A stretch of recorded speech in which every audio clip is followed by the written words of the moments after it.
ನಮಸ್ಕಾರ, ಈ ನ್ಯೂಸ್ ಟಿವಿಗೆ ಸ್ವಾಗತ. ನಾನು ಶ್ರಾವಣಿ. ಮೊದಲಿಗೆ ಹೆಡ್ಲೈನ್ಸ್. ಚಿಕ್ಕಬಳ್ಳಾಪುರ ಜಿಲ್ಲೆಯಾದ್ಯಂತ ಭರಣಿ ಮಳೆಯ ರೌದ್ರಾವತಾರ. ತೋಟಗಾರಿಕಾ ಬೆಳೆಗಳಿಗೆ ಅಧಿಕ ತೇವ, ಭಾರೀ ನಷ್ಟ. ಆಪರೇಷನ್ ಸಿಂಧೂರ ಬೆಂಬಲಿಸಿ ಪಕ್ಷಾತೀತವಾಗಿ ಬಾಗೇಪಲ್ಲಿಯಲ್ಲಿ ಬೃಹತ್ ತಿರಂಗ ಯಾತ್ರೆ. ದಾರಿಯುದ್ದಕ್ಕೂ ಜೈ ಜವಾನ್ ಜೈ ಕಿಸಾನ್, ವಂದೇ ಮಾತರಂ ಸೇರಿದಂತೆ ದೇಶಭಕ್ತಿ ಘೋಷವಾಕ್ಯ. ಪ್ರತಿಷ್ಠಿತ ಡಿಸಿಸಿ ಬ್ಯಾಂಕ್ ಚುನಾವಣೆಗೆ ತೀವ್ರ ಪೈಪೋಟಿ. ಶಾಸಕರುಗಳು ಸೇರಿ ಘಟಾನುಘಟಿಗಳಿಂದ ನಾಮಪತ್ರ ಸಲ್ಲಿಕೆ. 70 ಮಂದಿ ಕಣದಲ್ಲಿ.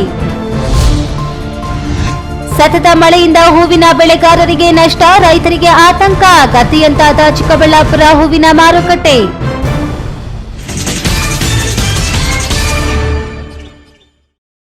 ವಾರ್ತೆಗಳ ವಿವರ. ಕಳೆದ 4-5 ದಿನಗಳಿಂದ ಜಿಲ್ಲೆಯ ಬಹುತೇಕ ತಾಲೂಕುಗಳಲ್ಲಿ ಭಾರಿ ಮಳೆ ಸುರಿದಿದೆ. ಮುಂಗಾರು ಆರಂಭಕ್ಕೂ ಮುನ್ನವೇ ವರುಣ ಆರ್ಭಟಿಸುತ್ತಿದ್ದು, ಕೆಲವು ಕಡೆ ಕೆರೆಗಳಿಗೂ ಅಲ್ಪ ಸ್ವಲ್ಪ ನೀರು ಬಂದಿದೆ. ಮತ್ತೊಂದೆಡೆ ತೋಟಗಾರಿಕೆ ಬೆಳೆಗಳಲ್ಲಿ ನೀರು ನಿಂತು ಸಮಸ್ಯೆಯಾಗಿದೆ.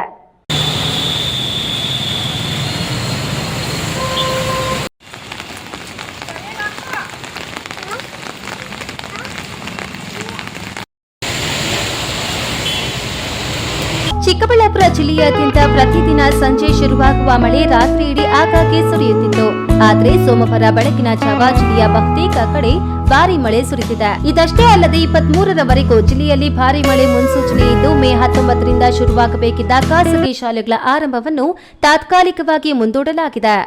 ಜಿಲ್ಲೆಯಲ್ಲಿ ಕಳೆದ 7 ದಿನಗಳಿಂದ ಸಾಮಾನ್ಯವಾಗಿ 18.7 ಮಿಲಿಮೀಟರ್ ಮಳೆಯಾಗಬೇಕಿತ್ತು. ಆದರೆ ಇದುವರೆಗೂ 91.5 ಮಿಲಿಮೀಟರ್ ಮಳೆಯಾಗಿದ್ದು, 3 ಪಟ್ಟು ಹೆಚ್ಚು ಮಳೆಯಾದಂತಾಗಿದೆ. ಭಾನುವಾರ ಒಂದೇ ದಿನ 21.7 ಮಿಲಿಮೀಟರ್ ಮಳೆಯಾಗಿದೆ. ಇಡೀ ಏಪ್ರಿಲ್ ತಿಂಗಳಲ್ಲಿ 25.7 ಮಿಲಿಮೀಟರ್ ಮಳೆಯಾಗಬೇಕಿತ್ತು. ಇದುವರೆಗೂ 33.4 ಮಿಲಿಮೀಟರ್ ಮಳೆಯಾಗಿದೆ. ಬಾಗೇಪಲ್ಲಿ ತಾಲೂಕಿನಲ್ಲಿ ಕಳೆದ 7 ದಿನಗಳಲ್ಲಿ ಸಾಮಾನ್ಯವಾಗಿ 18.3 ಮಿಲಿಮೀಟರ್ ಮಳೆ ಬರಬೇಕಿತ್ತು. 78.9 ಮಿಲಿಮೀಟರ್ ಮಳೆಯಾಗಿದೆ. ಚಿಕ್ಕಬಳ್ಳಾಪುರ ತಾಲೂಕಿನಲ್ಲಿ 19.5 ಮಿಲಿಮೀಟರ್ ಆಗಬೇಕಿತ್ತು. 84.3 ಮಿಲಿಮೀಟರ್ ಮಳೆಯಾಗಿದೆ. ಚಿಂತಾಮಣಿ ತಾಲೂಕಿನಲ್ಲಿ 19.2 ಮಿಲಿಮೀಟರ್ ಮಳೆಯಾಗಬೇಕಿತ್ತು. 109 ಮಿಲಿಮೀಟರ್ ಮಳೆಯಾಗಿದೆ. ಗೌರಿಬಿದನೂರು ತಾಲೂಕಿನಲ್ಲಿ 20.6 ಮಿಲಿಮೀಟರ್ ಮಳೆಯಾಗಬೇಕಿತ್ತು. 75.6 ಮಿಲಿಮೀಟರ್ ಮಳೆಯಾಗಿದೆ. ಗುಡಿಬಂಡೆ ತಾಲೂಕಿನಲ್ಲಿ 15.2 ಮಿಲಿಮೀಟರ್ ಆಗಬೇಕಿತ್ತು. 93.5 ಮಿಲಿಮೀಟರ್ ಮಳೆಯಾಗಿದೆ. ಶಿಡ್ಲಘಟ್ಟ ತಾಲೂಕಿನಲ್ಲಿ 26.4 ಮಿಲಿಮೀಟರ್ ಮಳೆಯಾಗಬೇಕಿತ್ತು. ಆದರೆ 111.9 ಮಿಲಿಮೀಟರ್ ಮಳೆಯಾಗಿದೆ. ಕಳೆದ 7 ದಿನಗಳಲ್ಲಿ ಶಿಡ್ಲಘಟ್ಟ ತಾಲೂಕು ಹಾಗೂ ಚಿಂತಾಮಣಿ ತಾಲೂಕಿನಲ್ಲಿ ಅತಿ ಹೆಚ್ಚು ಮಳೆಯಾಗಿದೆ. ಬಾಗೇಪಲ್ಲಿ ಜಿಲ್ಲೆಯಲ್ಲಿ ಅತಿ ಕಡಿಮೆ ಮಳೆಯಾದ ಬಗ್ಗೆ ವರದಿಯಾಗಿದೆ. ಶಿಡ್ಲಘಟ್ಟ ಮತ್ತು ಚಿಂತಾಮಣಿ ತಾಲೂಕಿನ ವ್ಯಾಪ್ತಿಯಲ್ಲೇ ಈ ಬಾರಿ ಮಳೆಯಿಂದ ಸಾಕಷ್ಟು ನಷ್ಟ ಸಂಭವಿಸಿದೆ. ಭರಣಿ ಮಳೆಯ ಆರ್ಭಟಕ್ಕೆ ನಗರ ಪ್ರದೇಶ ಬಣ್ಣ ಬಯಲಾಗಿದೆ. ಮಳೆಗಾಲಕ್ಕೆ ಬೇಕಾದ ಸಿದ್ಧತೆಯನ್ನ ಸ್ಥಳೀಯ ಸಂಸ್ಥೆಗಳು ಮಾಡಿಕೊಳ್ಳದ ಕಾರಣ ಚರಂಡಿಗಳಲ್ಲಿ ನೀರು ಸರಿಯಾಗಿ ಹರಿಯದೆ ಮನೆಗಳಿಗೆ ನುಗ್ಗಿದೆ. ರಸ್ತೆಯ ಮೇಲೂ ನೀರು ಹರಿದು ಜನರು ಪರದಾಡುವಂತಹ ಪರಿಸ್ಥಿತಿ ನಿರ್ಮಾಣವಾಗಿತ್ತು. ನಗರದ ಪ್ರಮುಖ ರಸ್ತೆಗಳಲ್ಲಿ ಬದಿಗಳಲ್ಲಿ ಸರಿಯಾದ ಚರಂಡಿಗಳನ್ನು ನಿರ್ಮಿಸದ ಕಾರಣ ರಸ್ತೆಯೆಲ್ಲ ನೀರು ತುಂಬಿಕೊಂಡಿದ್ದು, ವಾಹನ ಸವಾರರು ಸಂಕಷ್ಟಕ್ಕೆ ಒಳಗಾದರು. ರಸ್ತೆಯ ಬದಿಗಳಲ್ಲಿ ದೊಡ್ಡ ಹೊಂಡಗಳು ನಿರ್ಮಾಣವಾಗಿದ್ದು, ಸಂಚಾರಕ್ಕೆ ಜನರು ಪರದಾಡುವಂತಾಯಿತು. ಚರಂಡಿಗಳನ್ನ ತೆಗೆದಿದ್ದರೂ ರಸ್ತೆ ಪಕ್ಕದ ಅಂಗಡಿಗಳವರು ಮುಚ್ಚಿದ್ದು, ನೀರೆಲ್ಲ ರಸ್ತೆಯಲ್ಲಿ ನಿಂತು ಭಾರಿ ತೊಂದರೆಯಾಗಿದೆ. ತೋಟಗಾರಿಕೆ ಬೆಳೆಗಳಾದ ಟೊಮ್ಯಾಟೊ, ಬೀನ್ಸ್, ದಾಳಿಂಬೆ, ಗುಲಾಬಿ, ಸೇವಂತಿಗೆ ತೋಟಗಳಲ್ಲಿ ನೀರು ನಿಂತಿದ್ದು, ಬೆಳೆ ಹಾಳಾಗುವ ಆತಂಕ ಎದುರಾಗಿದೆ. ಲಕ್ಷಾಂತರ ರು ಬಂಡವಾಳ ಹೂಡಿ ಹಾಕಿರುವ ಬೆಳೆಗಳು ಭಾರಿ ಮಳೆಯಿಂದಾಗಿ ನಾನಾ ರೋಗಗಳಿಗೆ ತುತ್ತಾಗಲಿದ್ದು, ರೈತರು ತಲೆ ಮೇಲೆ ಕೈ ಹೊತ್ತು ಕೂರುವಂತಾಗಿದೆ. ದಾಳಿಂಬೆ ತೋಟಗಳಲ್ಲಿ ನೀರು ತುಂಬಿಕೊಂಡಿದ್ದು, ಆ ನೀರನ್ನು ಹೊರಹಾಕಲು ರೈತರು ಹರಸಾಹಸ ಪಡುವಂತಾಗಿದೆ. ಮೇ 20 ಮತ್ತು 21ರಂದು ರಾಜ್ಯದಾದ್ಯಂತ ಭಾರಿ ಮಳೆಯಾಗುವ ಮುನ್ಸೂಚನೆ ಇದೆ. ಜಿಲ್ಲೆಯಲ್ಲೂ ಭಾರಿ ಮಳೆಯಾಗುವ ಸಾಧ್ಯತೆ ಇದೆ. ಈಗಾಗಲೇ ಭಾರಿ ಮಳೆಯಿಂದ ಕೆಲವು ತಾಲೂಕುಗಳಲ್ಲಿ ಜನರು ಸಮಸ್ಯೆಗೆ ಸಿಲುಕಿದ್ದು, ಮುಂದಾಗುವ ಮಳೆಯಿಂದ ಜನರಿಗೆ ತೊಂದರೆಯಾಗದಂತೆ ಜಿಲ್ಲಾಡಳಿತ ಕ್ರಮ ಕೈಗೊಳ್ಳಬೇಕಿದೆ. ಕ್ಯಾಮರಾ ಪರ್ಸನ್ ಅಶ್ವಥ್ ಜೊತೆ ಕೆಎಸ್ ನಾರಾಯಣಸ್ವಾಮಿ, ಈ ನ್ಯೂಸ್ ಟಿವಿ, ಚಿಕ್ಕಬಳ್ಳಾಪುರ.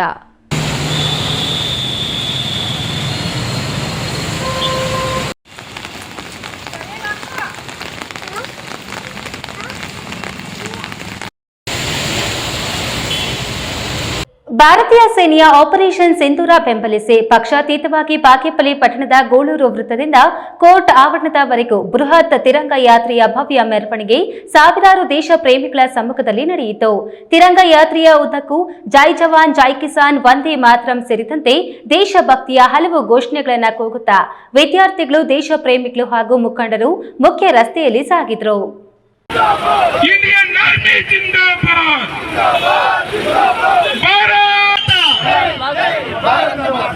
ಆತ್ಮೀಯ ನಾಗರಿಕ ಬಂಧುಗಳೇ, ಇವತ್ತು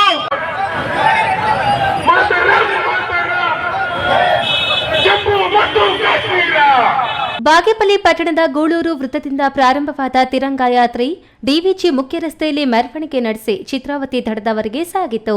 ಆಪರೇಷನ್ ಸಿಂಧೂರ ಕಾರ್ಯಾಚರಣೆಗೆ ಮತ್ತಷ್ಟು ಶಕ್ತಿ ನೀಡಲಿ, ಭಯೋತ್ಪಾದಕರನ್ನ ಹೊಡೆದು ಉರುಳಿಸಲಿ, ಅಮಾಯಕ ಪ್ರವಾಸಿಗರನ್ನು ಕೊಂದು ಸಿಂಧೂರ ಅಳಿಸಿದ ಉಗ್ರರಿಗೆ ನಮ್ಮ ದೇಶದ ಸೈನಿಕರು ತಕ್ಕ ಉತ್ತರವನ್ನು ನೀಡಿದ್ದಾರೆ. ಈ ಮೂಲಕ ಪ್ರಪಂಚಕ್ಕೆ ಸಂದೇಶವನ್ನು ನೀಡಿದ್ದಾರೆ ಎಂಬ ಘೋಷವಾಕ್ಯ ತಿರಂಗ ಯಾತ್ರೆಯಲ್ಲಿ ಭಾಗವಹಿಸಿದ್ದ ದೇಶ ಪ್ರೇಮಿಗಳಲ್ಲಿ ಮೊಳಗಿತು. ನಾವು ಸೇನಾ ಪಡೆಯೊಂದಿಗೆ ಇದ್ದೇವೆ ಮತ್ತು ಆಪರೇಷನ್ ಸಿಂಧೂರ ಜೊತೆ ರಾಷ್ಟ್ರ ಎಂಬ ಬ್ಯಾನರ್ಗಳನ್ನು ಅಳವಡಿಸಿಕೊಂಡು ರ್ಯಾಲಿಯ ಉದ್ದಕ್ಕೂ ದೇಶದ ಪರ ಘೋಷಣೆಗಳನ್ನು ಕೂಗುತ್ತಾ ಸೈನಿಕರಿಗೆ ಬೆಂಬಲ ವ್ಯಕ್ತಪಡಿಸಿದರು. ಈ ವೇಳೆ ಬಿಜೆಪಿ ಜಿಲ್ಲಾ ನಿಕಟಪೂರ್ವ ಅಧ್ಯಕ್ಷ ರಾಮಲಿಂಗಪ್ಪ ಮಾತನಾಡಿ, ಆಪರೇಷನ್ ಸಿಂಧೂರ್ ಕಾರ್ಯಾಚರಣೆಯ ನಂತರ ದೇಶದ ಸೈನಿಕರ ಆತ್ಮಸ್ಥೈರ್ಯ ಹೆಚ್ಚಿಸುವ ನಿಟ್ಟಿನಲ್ಲಿ ಬಾಗೇಪಲ್ಲಿ ಪಟ್ಟಣದಲ್ಲಿ ಆಯೋಜಿಸಲಾಗಿದ್ದ ಬೃಹತ್ ತಿರಂಗ ಯಾತ್ರೆ ಯಶಸ್ವಿಯಾಗಿದೆ. ಇಂತಹ ಕ್ಲಿಷ್ಟಕರ ಸಂದರ್ಭದಲ್ಲಿ ರಾಷ್ಟ್ರದ ರಕ್ಷಣೆಗೆ ನಿಂತವರು ಸೈನಿಕರು. ಅವರಿಗೆ ಪ್ರತಿಯೊಬ್ಬ ನಾಗರಿಕರು ಗೌರವ ಸಲ್ಲಿಸುವ ಕ್ಷಣ ಇದಾಗಿದೆ. ಈ ಹಿನ್ನೆಲೆಯಲ್ಲಿ ಬಾಗೇಪಲ್ಲಿ ಪಟ್ಟಣದಲ್ಲಿ ತಿರಂಗ ಯಾತ್ರೆಯನ್ನು ಮಾಡುತ್ತಿದ್ದೇವೆ. ಪ್ರತಿಯೊಬ್ಬ ದೇಶದ ಪ್ರಜೆಯು ನಮ್ಮ ದೇಶವನ್ನ ಕಾಯುವ ಯೋಧರಿಗೆ ಗೌರವ ನೀಡುವ ಸಲುವಾಗಿ ತಿರಂಗ ಜಾಥಾ ಹಮ್ಮಿಕೊಳ್ಳಲಾಗಿದೆ ಎಂದರು. ಇದೇ ವೇಳೆ ಬಿಜೆಪಿ ಮುಖಂಡ ಸಿ ಮುನಿರಾಜು ಮಾತನಾಡಿ, ಇಂದಿನ ಯುವಕರು ದೇಶಾಭಿಮಾನ ಮತ್ತು ದೇಶದ ಸುರಕ್ಷತೆ ಕಾಪಾಡಿ ಬೆಳೆಸಿಕೊಳ್ಳುವ ಅಗತ್ಯವಿದೆ. ಹಾಗಾಗಿ ಯುವಕರು ಹೆಚ್ಚಾಗಿ ದೇಶ ಸೇವೆಗೆ ಮುಂದೆ ಬರಬೇಕಾಗಿದೆ ಹಾಗೂ ದೇಶ ಕಾಪಾಡುವ ಸೈನಿಕರಾಗಿ ಪ್ರತಿಯೊಬ್ಬ ಯುವಕರು ಪಣ ತೊಡಬೇಕೆಂದು ಕರೆ ನೀಡಿದರು. ಇವತ್ತು ಬೆಳಗ್ಗೆ 11 ಗಂಟೆಗೆ ಬಾಗೇಪಲ್ಲಿ ವಿಧಾನಸಭಾ ಕ್ಷೇತ್ರದಲ್ಲಿ ಚೇಳೂರು, ಬಾಗೇಪಲ್ಲಿ ಮತ್ತು ಗುಡಿಬಂಡ 3 ತಾಲೂಕುಗಳಿಂದ ಸೇರಿ ಒಟ್ಟಿಗೆ ಬಾಗೇಪಲ್ಲಿಯಲ್ಲಿ ಸುಮಾರು 1 ಕಿಲೋಮೀಟರ್ ಉದ್ದದ ರಾಷ್ಟ್ರಧ್ವಜದ ಮುಖಾಂತರ ಇಡೀ ಬಾಗೇಪಲ್ಲಿ ಗೂಳೂರು ಸರ್ಕಲ್ನಿಂದ ಹಿಡಿದು TB ಸರ್ಕಲ್ವರೆಗೂ ಕೂಡ ಈ ಒಂದು ಬೃಹತ್ ತಿರಂಗ ಯಾತ್ರೆಯನ್ನು ಹಮ್ಮಿಕೊಳ್ಳಲಾಗಿತ್ತು. ಈ ಒಂದು ತಿರಂಗ ಯಾತ್ರೆಯಲ್ಲಿ ನಮ್ಮ ಮಾಜಿ ಸಂಸದರಾಗಿರ್ತಕ್ಕಂಥ ಮುನಿಸ್ವಾಮಿಯವರು ಇರ್ಬೋದು, ಮುನಿರಾಜುರವರು ಇರ್ಬೋದು, ಮತ್ತು ಎಲ್ಲ ಭಾರತೀಯ ಜನತಾ ಪಕ್ಷದ ಪದಾಧಿಕಾರಿಗಳು ಹಾಗೂ ಎಲ್ಲ ಶಾಲೆ ಮತ್ತು ಕಾಲೇಜುಗಳ ವಿದ್ಯಾರ್ಥಿನಿಯರು ಹಾಗೂ ಎಲ್ಲ ರಾಜಕೀಯ ಪಕ್ಷದ ಮುಖಂಡರು, ನಾಯಕರು ಹಾಗೂ ಪತ್ರಿಕಾ ಮಾಧ್ಯಮದ ಬಂಧುಗಳು ಹಾಗೂ ಸಮಾಜದ ಎಲ್ಲ ವರ್ಗಕ್ಕೂ ಸೇರಿರ್ತಕ್ಕಂಥ ಎಲ್ಲ ಜನರ ಒಂದು ನೇತೃತ್ವದಲ್ಲಿ ಅತ್ಯಂತ ಯಶಸ್ವಿಯಾಗಿರ್ತಕ್ಕಂಥ ತಿರಂಗ ಯಾತ್ರೆ ನಡೆಯಿತು. ಬಾಗೇಪಲ್ಲಿಯಲ್ಲಿ ಒಂದು ರೀತಿಯ ಹಬ್ಬದ ವಾತಾವರಣದೊಂದಿಗೆ ತಿರಂಗ ಯಾತ್ರೆಯಲ್ಲಿ ಸಾವಿರಾರು ಸಾರ್ವಜನಿಕರು ಪಾಲ್ಗೊಂಡಿದ್ದರು. ಬೃಹತ್ ರಾಷ್ಟ್ರ ಧ್ವಜವನ್ನು ಹಿಡಿದು ವಿದ್ಯಾರ್ಥಿಗಳು ಹಾಗೂ ಸಾರ್ವಜನಿಕರು ಮೆರವಣಿಗೆಯಲ್ಲಿ ಸಾಗಿದರು. ಈ ಸಂದರ್ಭದಲ್ಲಿ ಕೋಲಾರ ಮಾಜಿ ಸಂಸದ ಮುನಿಸ್ವಾಮಿ, ಮುಖಂಡರಾದ ಸಂದೀಪ್ ರೆಡ್ಡಿ, ಬಿಜೆಪಿ ತಾಲೂಕು ಅಧ್ಯಕ್ಷರಾದ ಪ್ರತಾಪ್, ಗಂಗಿರೆಡ್ಡಿ, ಮುಖಂಡರಾದ ಕೆಟಿ ವೀರಾಂಜನೇಯುಲು, ಸುಧಾಕರ್ ರೆಡ್ಡಿ, ವೆಂಕಟೇಶ್ ಸೇರಿದಂತೆ ಮತ್ತಿತರರು ಹಾಜರಿದ್ದರು. ಸುಬ್ಬು, ಈ news TV, Bagepalli. Indian army ಜಿಂದಾಬಾದ್,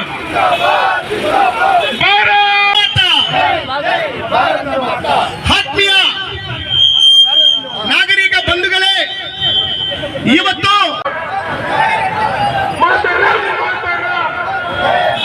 ಜಮ್ಮು ಮತ್ತು ಕಾಶ್ಮೀರ ಕೋಲಾರ ಚಿಕ್ಕಬಳ್ಳಾಪುರ ಕೇಂದ್ರ ಸಹಕಾರ ಬ್ಯಾಂಕ್ ಡಿಸಿಸಿ ಬ್ಯಾಂಕ್ಗೆ ಇದೇ ತಿಂಗಳ 28ರಂದು ಚುನಾವಣೆ ನಿಗದಿಯಾಗಿದ್ದು 3 ದಿನಗಳ ಕಾಲ ನಾಮಪತ್ರ ಸಲ್ಲಿಕೆ ಅವಕಾಶ ನೀಡಲಾಗಿತ್ತು. ಇಂದು ನಾಮಪತ್ರ ಸಲ್ಲಿಕೆಗೆ ಕೊನೆಯ ದಿನವಾಗಿದ್ದು ನಾಮಪತ್ರ ಸಲ್ಲಿಕೆಗೆ ನೂಕಲು ಉಂಟಾಗಿದ್ದು ಸಹಕಾರ ಕ್ಷೇತ್ರದ ಹಿರಿಯರು, ಶಾಸಕರುಗಳು ಹಾಗೂ ಪ್ರಮುಖ ನಾಯಕರು ನಾಮಪತ್ರ ಸಲ್ಲಿಕೆ ಮಾಡಿರುವುದು ವಿಶೇಷವಾಗಿದ್ದು 3 ಜನ ಶಾಸಕರು ಡಿಸಿಸಿ ಬ್ಯಾಂಕ್ ಕಡೆ ಮುಖ ಮಾಡಿರುವುದು 2 ಜಿಲ್ಲೆಗಳ ಜನರಿಗೆ ಕುತೂಹಲ ಮೂಡಿಸಿದೆ. ಕೋಲಾರ ಚಿಕ್ಕಬಳ್ಳಾಪುರ ಕೇಂದ್ರ ಸಹಕಾರಿ ಬ್ಯಾಂಕ್ ಡಿಸಿಸಿ ಬ್ಯಾಂಕ್ಗೆ ಮೇ 28ರಂದು ಚುನಾವಣೆ ನಿಗದಿಯಾಗಿದೆ. 28ರಂದು ನಡೆಯುವ ಡಿಸಿಸಿ ಬ್ಯಾಂಕ್ ಚುನಾವಣೆಗೆ 3 ದಿನಗಳ ಹಿಂದೆಯೇ ನಾಮಪತ್ರ ಸಲ್ಲಿಕೆ ಶುರುವಾಗಿದ್ದು ಇಂದು ಮುಕ್ತಾಯಗೊಂಡಿದೆ. ಈ ಬಾರಿ ಡಿಸಿಸಿ ಬ್ಯಾಂಕ್ ಆಡಳಿತ ಮಂಡಳಿ ನಿರ್ದೇಶಕರ ಚುನಾವಣೆಗೆ 3 ಜನ ಶಾಸಕರು ನಾಮಪತ್ರ ಸಲ್ಲಿಸಿರುವುದು 2 ಜಿಲ್ಲೆಗಳ ಜನರಿಗೆ ಕುತೂಹಲ ಹೆಚ್ಚಿಸಿದೆ. ಬಾಗೇಪಲ್ಲಿ ಶಾಸಕ ಸುಬ್ಬಾರೆಡ್ಡಿ, ಕೋಲಾರ ಶಾಸಕ ಕೊತ್ತೂರು ಮಂಜುನಾಥ್, ಕೆಜಿಎಫ್ ಶಾಸಕಿ ರೂಪಕಲಾ ಶಶಿಧರ್ ನಿರ್ದೇಶಕರಾಗಿ ಆಯ್ಕೆ ಬಯಸಿ ನಾಮಪತ್ರ ಸಲ್ಲಿಸಿರುವುದು ಗಮನ ಸೆಳೆದಿದೆ. ಇವರ ಜೊತೆಗೆ ಹಲವು ಹಳೆಯ ಹುಲಿಗಳು ಸಹಕಾರ ಕ್ಷೇತ್ರದ ಪ್ರಮುಖರು ನಾಮಪತ್ರ ಸಲ್ಲಿಸಿದ್ದಾರೆ. ಒಟ್ಟು 18 ನಿರ್ದೇಶಕರನ್ನ ಆಯ್ಕೆ ಮಾಡಬೇಕಾದ ಚುನಾವಣೆ ಇದಾಗಿದ್ದು, ಇದರ ಪೈಕಿ ಹಾಲು ಉತ್ಪಾದಕರ ಸಹಕಾರ ಸಂಘಗಳಿಂದ 2 ಜಿಲ್ಲೆಗಳಿಗೆ ತಲಾ ಒಂದೊಂದು ಸ್ಥಾನ, ಟಿಎಪಿಸಿಎಂಎಸ್ ಸೊಸೈಟಿಯಿಂದ 2 ಜಿಲ್ಲೆಗಳಿಗೆ ಒಬ್ಬರಿಗೆ ಮಾತ್ರ ಅವಕಾಶ ಇದ್ರೆ, ಸಂಘ ಸಂಸ್ಥೆಗಳಿಂದಲೂ ಒಬ್ಬರಿಗೆ ಮಾತ್ರ ಅವಕಾಶ ಇರುತ್ತದೆ. ಇದರ ಜೊತೆಗೆ ತಾಲೂಕಿಗೊಂದರಂತೆ ವಿಎಸ್ಎಸ್ಎನ್ ಸೊಸೈಟಿಗಳಿಂದ ಆಯ್ಕೆ ಮಾಡಬೇಕಾಗಿದ್ದು, ಈಗಾಗಲೇ 2 ಪ್ರಮುಖ ರಾಜಕೀಯ ಪಕ್ಷಗಳಿಗೆ ಸವಾಲಿನ ಪ್ರಶ್ನೆಯಾಗಿದೆ. ಇಂದು ಮುಕ್ತಾಯಗೊಂಡ ನಾಮಪತ್ರ ಸಲ್ಲಿಕೆಯಲ್ಲಿ ಕೋಲಾರ ಜಿಲ್ಲೆಯಲ್ಲಿ ಮಾಜಿ ಅಧ್ಯಕ್ಷ ಬ್ಯಾಲಹಳ್ಳಿ ಗೋವಿಂದಗೌಡ, ಚಿಕ್ಕಬಳ್ಳಾಪುರ ಜಿಲ್ಲೆಯ ಶಿಡ್ಲಘಟ್ಟ ತಾಲೂಕಿನ ಕೆ ಗುಡಿಯಪ್ಪ, ಹುಜಗೂರು ರಾಮಣ್ಣ, ಚಿಂತಾಮಣಿ ತಾಲೂಕಿನ ಊಲವಾಡಿ ಅಶ್ವತ್ಥನಾರಾಯಣ ರೆಡ್ಡಿ, ಮಂಚೇನಹಳ್ಳಿ ಹನುಮೇಗೌಡ ನಾಮಪತ್ರ ಸಲ್ಲಿಸಿದರೆ, ಚಿಕ್ಕಬಳ್ಳಾಪುರ ತಾಲೂಕಿನಿಂದ ಮಾಜಿ ನಿರ್ದೇಶಕ ಮೋಹನ್ ರೆಡ್ಡಿ, ಮತ್ತೊಬ್ಬ ಮಾಜಿ ನಿರ್ದೇಶಕ ಎಸ್ಕೆಎಲ್ ದ್ಯಾವಪ್ಪ ಇವರ ಜೊತೆಗೆ ಮೊದಲ ಬಾರಿಗೆ ಪರೀಕ್ಷೆ ಎದುರಿಸಲು ಮರಳುಕುಂಟೆ ಕೃಷ್ಣಮೂರ್ತಿ, ಕೆಎಚ್ ತಮ್ಮೇಗೌಡ ಹಾಗೂ ಎಂಎಲ್ಎ ಮಂಜುನಾಥ್ ನಾಮಪತ್ರ ಸಲ್ಲಿಸಿದ್ದಾರೆ. ಬಾಗೇಪಲ್ಲಿ ತಾಲೂಕಿನಿಂದ ಮಹಿಳಾ ಅಭ್ಯರ್ಥಿ ನಾಮಪತ್ರ ಸಲ್ಲಿಸಿರುವುದಾಗಿ ತಿಳಿದು ಬಂದಿದೆ. ಒಟ್ಟಿಗೆ ಎಷ್ಟು ನಾಮಪತ್ರ ಸಲ್ಲಿಕೆಯಾಗಿವೆ ಎಂಬುದು ಇನ್ನಷ್ಟೇ ತಿಳಿಯಬೇಕಾಗಿದೆ.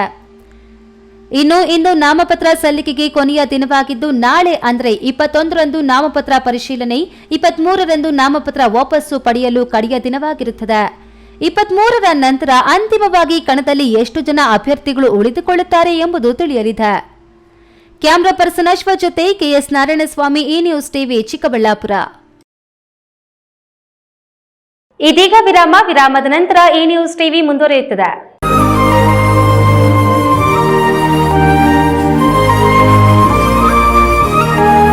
Best PU college. ಗಣಿತಶಾಸ್ತ್ರಜ್ಞ ಡಾಕ್ಟರ್ ಪಿ ರಘುನಾಥ್ ರವರ ಸಾರಥ್ಯದಲ್ಲಿ ಕಳೆದ 10 ವರ್ಷಗಳಿಂದ ಚಿಕ್ಕಬಳ್ಳಾಪುರ ಜಿಲ್ಲೆಯಲ್ಲಿ ಪ್ರತಿ ವರ್ಷ ಪಿಯುಸಿ, ಸಿಇಟಿ, ನೀಟ್ ಹಾಗೂ ಜೆಇಇ ಪರೀಕ್ಷೆಗಳಲ್ಲಿ ರಾಜ್ಯ ಮಟ್ಟದಲ್ಲಿ ಉತ್ತಮ ಫಲಿತಾಂಶವನ್ನು ಸಾಧಿಸುತ್ತಾ ಬಂದಿರುವ ನಮ್ಮ ಜಿಲ್ಲೆಯ number 1 PU college best PU college. ಎಸ್ಎಸ್ಎಲ್ಸಿಯಲ್ಲಿ ಅತ್ಯುತ್ತಮ ಅಂಕ ಗಳಿಸಿದ ವಿದ್ಯಾರ್ಥಿಗಳಿಗೆ ವರ್ಷಕ್ಕೆ ಕೇವಲ ₹1 ಶುಲ್ಕದಲ್ಲಿ ದಾಖಲಾತಿ ನೀಡಲಾಗುವುದು.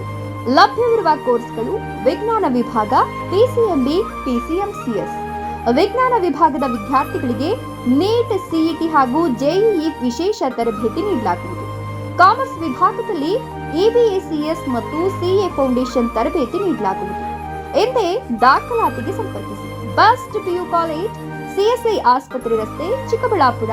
Mobile number 9845634201, 9535553012.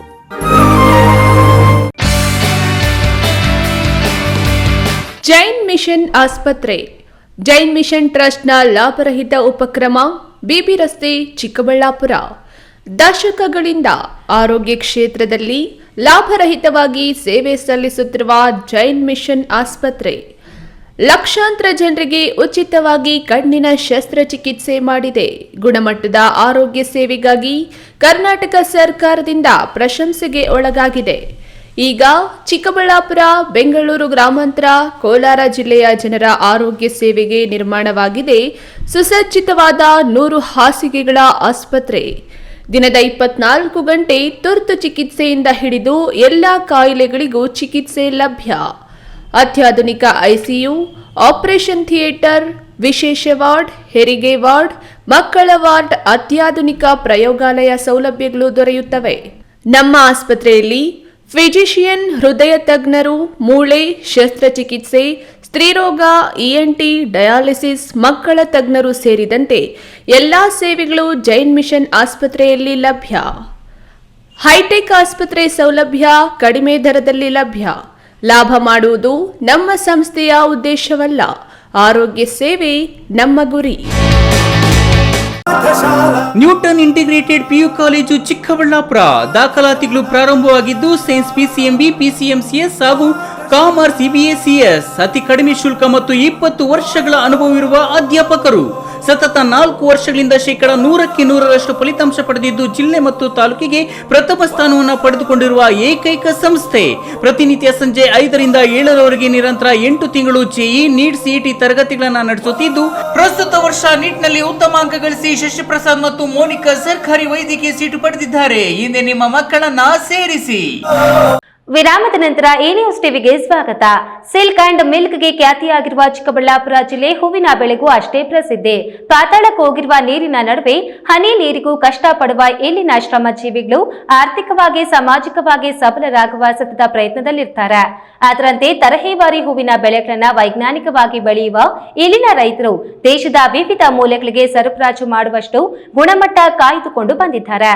ಆದರೆ 3-4 ದಿನಗಳಿಂದ ಸುರಿಯುತ್ತಿರುವ ಮಳೆಯಿಂದ ಚಿಕ್ಕಬಳ್ಳಾಪುರ ಹೂವಿನ ಮಾರುಕಟ್ಟೆ ಗದ್ದಿಯಂತಾಗಿದ್ದು ದಿಢೀರ್ ಬೆಲೆ ಕುಸಿದಿದೆ. ಅದರಂತೆ ದ್ರಾಕ್ಷಿಗೂ ಬೆಲೆ ಕುಸಿದಿದ್ದು ಕೈಗೆ ಬಂದ ತುತ್ತು ಬಾಯಿಗೆ ಬರಲಿಲ್ಲ ಎನ್ನುವ ಗಾದೆ ಮಾತು ನಿಜವಾಗ್ತಿದೆ ನೋಡಿ.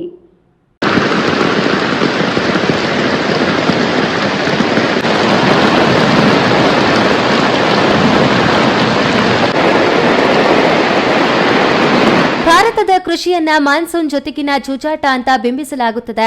ಅದರಂತೆ ತಿಂಗಳಾನುಗಟ್ಟಲೆ ಬಿಸಿಲು ಗಾಳಿ ಲೆಕ್ಕಿಸದೆ ಶ್ರಮ ಹಾಕಿದ ರೈತನ ಬದುಕು ರಣಮಳೆಗೆ ಕೊಚ್ಚಿಕೊಂಡು ಹೋಗಿದೆ. ಚಿಕ್ಕಬಳ್ಳಾಪುರ ಜಿಲ್ಲೆಯಾದ್ಯಂತ ಹೂವೇ ಜೀವನ ಎಂದು ಹೂವಿನಂತಹ ಜೀವನ ರೂಪಿಸಿಕೊಂಡಿದ್ದ ರೈತರ ಬದುಕು ಮುಂಗಾರು ಮಳೆಗೆ ಕೊಚ್ಚಿಕೊಂಡು ಹೋಗಿದೆ. ಚಿಕ್ಕಬಳ್ಳಾಪುರ ಹೂವಿನ ಮಾರುಕಟ್ಟೆಯಲ್ಲಿ ಅಬ್ಬರಿಸಿದ ಮಳೆರಾಯನ ಹೊಡೆತಕ್ಕೆ ಹೂವುಗಳಷ್ಟೇ ಅಲ್ಲ, ಹೂವು ತಂದ ರೈತರ ಶ್ರಮವೂ ಕೊಚ್ಚಿ ಹೋಗಿದೆ. ಮಳೆ ಆಗಮನಕ್ಕೂ ಮುನ್ನ ವಿಧವಾದ ಗುಲಾಬಿ ಹೂವುಗಳ ಬೆಲೆ 80ರಿಂದ 100 ರೂಪಾಯಿ, ತರಹೇವಾರಿ ಸೇವಂತಿ 100ರಿಂದ 180 ರೂಪಾಯಿ, ಚೆಂಡು ಹೂ 40ರಿಂದ 50 ರೂಪಾಯಿ ಇದ್ರೆ ಮಳೆ ಹೊಡೆತಕ್ಕೆ ಗುಲಾಬಿ 20ರಿಂದ 50, ಸೇವಂತಿ 40ರಿಂದ 50, ಚೆಂಡು ಹೂ 10 ರೂಗೆ ಕುಸಿತ ಕಂಡಿದೆ. ಇಷ್ಟಾದರೂ ಮಳೆಗೆ ಬೆಚ್ಚಿಬಿದ್ದ ಖರೀದಿದಾರ ಕೊಳ್ಳೋಕೆ ಹಿಂದೇಟು ಹಾಕಿದ್ರಿಂದ ರೈತರು ತಂದ ಹೂವು ತಿಪ್ಪಿಗೆ ಹಾಕುವಂತಾಯಿತು. ಇದರ ಜೊತೆಗೆ ದ್ರಾಕ್ಷಿ ಬೆಳೆಗಾರರಿಗೂ ಇದೇ ಕಷ್ಟ ಕಾಡ್ತಿದ್ದು ಕಟಾವಿಗೆ ಬಂದ ದ್ರಾಕ್ಷಿ ಕಟಾವು ಮಾಡಲು ಆಗುತ್ತಿಲ್ಲ. ಆದ್ದರಿಂದ ಒಂದೇ ದಿನದಲ್ಲಿ ಕೆಜಿ ದ್ರಾಕ್ಷಿಗೆ 10ರಿಂದ 20 ರೂಪಾಯಿ ಕುಸಿತ ಕಂಡಿದೆ. ಒಟ್ನಲ್ಲಿ ಫಲಪುಷ್ಪದಲ್ಲಿ ನಾಡಿಗೆ ಪ್ರಖ್ಯಾತಿಯಾಗಿರುವ ಚಿಕ್ಕಬಳ್ಳಾಪುರ ಹೂವಿನ ಮಾರುಕಟ್ಟೆಯಲ್ಲಿ ನಿತ್ಯ ಸರಾಸರಿ 100ರಿಂದ 120 ಟನ್ನಷ್ಟು ಹೂಗಳು ಮಾರಾಟವಾಗ್ತಿದ್ದು ನಿತ್ಯ 1ರಿಂದ 1.5 ಕೋಟಿ ರೂಪಾಯಿ ವ್ಯವಹಾರ ಆಗ್ತಿದೆ. ಈ ಹಿನ್ನೆಲೆಯಲ್ಲಿ ಮಳೆರಾಯನ ಅಬ್ಬರಕ್ಕೆ ಚಿಕ್ಕಬಳ್ಳಾಪುರ ಹೂವಿನ ಮಾರುಕಟ್ಟೆಯಲ್ಲಿ ಕೋಟ್ಯಾಂತರ ರೂಪಾಯಿ ನಷ್ಟ ಆಗುವುದಲ್ಲದೆ ರೈತರ ಬದುಕನ್ನ ಕಸಿದುಕೊಳ್ಳುವಂತಾಗಿದೆ. ಒಂದು 4 ದಿವಸದಿಂದ ಅತಿಯಾದಂಥ ಮಳೆ ಬೀಳ್ತಾ ಇರೋದಕ್ಕೋಸ್ಕರ ರಾತ್ರಿ ಆಗಲೂ ಬೆಳಗ್ಗೆ ಹೊತ್ತು ಎಲ್ಲ ಕೂಡ ಮಳೆ ಬೀಳ್ತಾ ಇರೋದಕ್ಕೋಸ್ಕರ 4 ದಿನದಿಂದ ರೇಟು ಫುಲ್ಲು ಡೌನ್ ಆಗಿರೋದಕ್ಕೋಸ್ಕರ ರೈತರಿಗೂ ಕೂಡ ತೊಂದರೆ ಆಗಿದೆ ಮತ್ತು ವರ್ತಕರಿಗೂ ಕೂಡ ಏನೂ ಆಗ್ತಾಯಿಲ್ಲ. ಯಾಕೆಂದರೆ ಬೆಂಗಳೂರು ಮಳೆ, ಹೈದರಾಬಾದ್ ಮಳೆ, ವಿಜಯವಾಡದಲ್ಲಿ ಮಳೆ, ಎಲ್ಲೋ ಸಣ್ಣ ವ್ಯಾಪಾರಸ್ಥರು ಬಂದು ತಗೊಂಡೋಗಿ ಅವ್ರು ಮಾಡ್ಕೊಂಡಂತಕ್ಕೆ ಜನಗಳು ಯಾರು ಬರ್ತಾನೆ ಇಲ್ಲ ಅಂತ ಹೇಳ್ಬಿಟ್ಟು ಜಡಿ ಮಳೆಗೋಸ್ಕರ ಯಾರೂ ಬರ್ತಾ ಇಲ್ಲ ಅಂತ ಹೇಳ್ಬಿಟ್ಟು ಏನು ವ್ಯಾಪಾರನೇ ಇಲ್ಲ. ಅದರಲ್ಲಿ ಪ್ಲಸ್ ನಾವು ಏನನ್ನ ಆಚೆ ಕಡೆ ಪಾರ್ಸಲ್ ಮಾಡ್ಕೊಂಡು ಬೇರೆ ಕಡೆ ಅಂತ ಹೋದರೆ ನೀರು ಕುಡಿದು ಜಾಸ್ತಿ ಎಲ್ಲ ಆಚೆ ಕಡೆ ಹೋಗಿದ್ರೆ ಎಲ್ಲ ಡ್ಯಾಮೇಜ್ ಬರ್ತಾ ಇದೆ. ಅವರು ಕೂಡ ಎಲ್ಲ ಸೇಲ್ಸ್ ಡ್ಯಾಮೇಜ್ ಬರ್ತಿದೆ ಅಂತ ಹೇಳ್ಬಿಟ್ಟು ಎಲ್ಲ ಅವರು ಆಚೆ ಬಿಸಾಕ್ತಾ ಇದ್ದಾರೆ. ಅದನ್ನು 3-4 ದಿವಸದಿಂದ ಮಾತ್ರ ಫುಲ್ಲು ಡಲ್ ಆಗಿದೆ ಸರ್. 10 ರೂಪಾಯಿ 15 ರೂಪಾಯಿ ರೋಸು ಹೂವು ಬಂದಿದೆ, 10 ರೂಪಾಯಿ 15 ರೂಪಾಯಿ ಚೆಂಡು ಹೂವು ಬಂದಿದೆ, 30 ರೂಪಾಯಿ 40 ರೂಪಾಯಿ ಶಾಮಂತಿ ಆಗೋಗಿದೆ. ಈ ಥರ ರೈತರಿಗಂತೂ ತುಂಬ ನಷ್ಟ ಆಗಿದೆ. ವ್ಯಾಪಾರಸ್ಥರನ್ನ ಇವತ್ತಲ್ದಿರ ನಾಳೆ ಏನೋ ಒಂದು 2 ಕಾಸು ಸಂಪಾದನೆ, ರೈತರು ಪಾಪ ಕೂಲಿ ದುಡ್ಡು ಕೂಡ ಹೊಡ್ತಾ ಇಲ್ಲ ಸರ್ ಇವಾಗ. ಕ್ಯಾಮರಾ ಪರ್ಸನ್ ಅಶ್ವಥ್ ಜೊತೆ KS Narayanaswamy, e news TV, Chikkaballapur.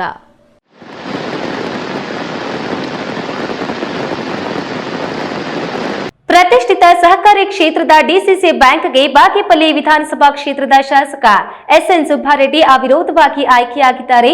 ಇದು ರಾಜಕೀಯ ವಲಯದಲ್ಲಿ ಸಂಚಲನ ಮೂಡಿಸಿದೆ.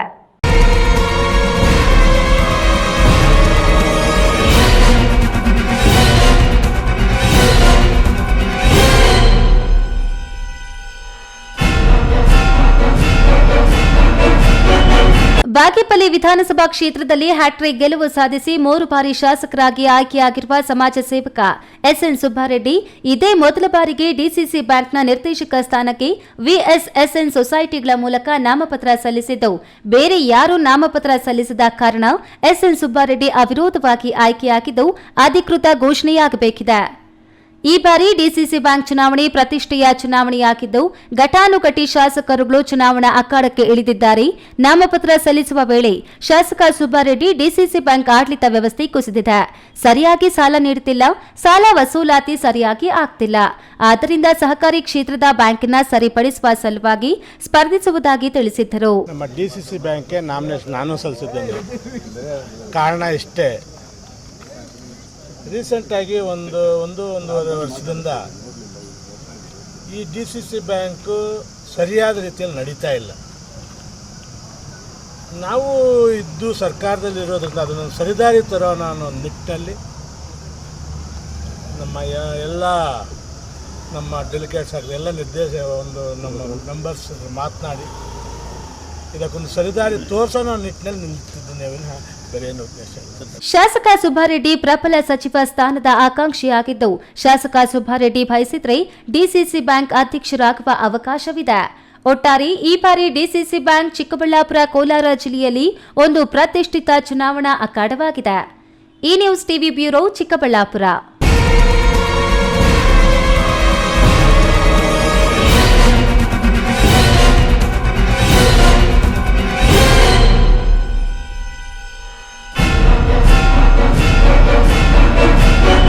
ಹದಗೆಟ್ಟಿರುವ ಡಿಸಿಸಿ ಬ್ಯಾಂಕಿನ ಆಡಳಿತವನ್ನ ಸರಿಪಡಿಸಿ ಹೊಸ ರೂಪವನ್ನ ನೀಡಲು ಕಾಂಗ್ರೆಸ್ ಪಕ್ಷದ ಹೈಕಮಾಂಡ್ ಸೂಚನೆ ಮೇರೆಗೆ ನಿರ್ದೇಶಕ ಸ್ಥಾನಕ್ಕೆ ಸ್ಪರ್ಧಿಸುತ್ತಿದ್ದೇನೆ.